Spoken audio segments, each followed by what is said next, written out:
Odam bolasi borki, birodarlar, qarzdor bo'lib qolishi mumkin. Inson issiq jon, zarurat to'satdan bir kutilmagan ishlar bo'lib qoladi, qarz bo'lib qolishi mumkin. Mumkin. Hatto Muhammad alayhisalom ham qarz olganlar, birodarlar. Oysha onamiz roziyallohu anhodan ishtara Rasululloh sallallohu alayhi vasallam min yahudiyyin ta'aman bi nasi'atin va rahana dir'an lahu min hadidin. Rasululloh sallallohu alayhi vasallam bir yahudiydan nasiyaga taom sotib oldilar. Arpa. Puli yo'q, qarzga nasiyaga oldilar.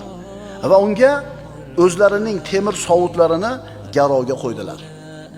Rasululloh vafot etganlarida ana shu yahudiyning uyida sovut qolib ketgan edi Rasululloh. Qarzni lug'aviy va istilohiy ma'nosi. Qarzni lug'aviy ma'nosi arab tilidan kesish, ajratish ma'nolarini bildiradi.